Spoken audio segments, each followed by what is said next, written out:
Est-ce que tu savais que Mickey, il avait même pas été inventé par Disney? Ok, on est en 1928 et à l'époque Walt Disney, il a connu la pire trahison de toute sa carrière.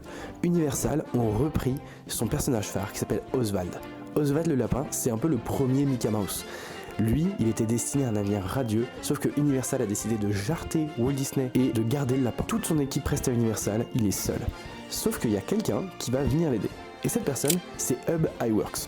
Et c'est lui, Ub Iwerks, qui va dessiner le personnage qui va remplacer Oswald le lapin. Il a 2 oreilles rondes, toi as compris, c'est Mickey. Walt, il apporte la voix, la personnalité, le génie du storytelling, le business surtout. Et à la base, il voulait l'appeler Mortimer.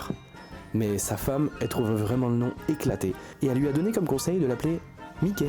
Mais le trait, le design que tu vas reconnaître dans Steamboat Willie, ça, c'est Ub Iwerks. Et ce mec, c'est vraiment une machine. Il va faire plus de 700 dessins par jour, uniquement pour sortir le premier dessin animé avec Mickey à l'intérieur. Et ce dessin animé, il s'appelle Plain Crazy. La même année, va sortir Steamboat Willie. Dans Steamboat Willie, le vrai tournant, c'est qu'il y a du son. Et Walt pose sa voix, mais il y a aussi ce sifflement iconique qui est carrément devenu l'emblème de Walt Disney Animation.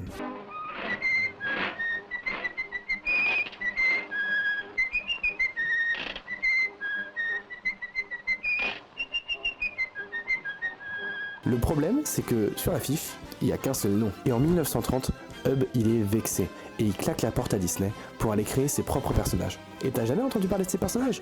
Monsieur, tu connais pas Flip la grenouille? Tu connais pas Willy Whooper? C'est normal.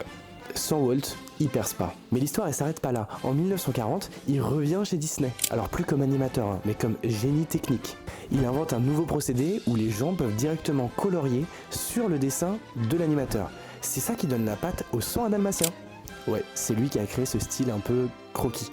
Et il va gagner 2 Oscars techniques pour ça, dont un notamment pour Les Oiseaux d'Alfred Hitchcock. Alors même si Walt l'a toujours dit en privé, l'histoire elle est quand même vachement oubliée et je trouve que Ub Iwerks c'est quand même quelqu'un qui travaille dans l'ombre mais qui a quand même forgé ce qui est devenu la pop culture américaine aujourd'hui.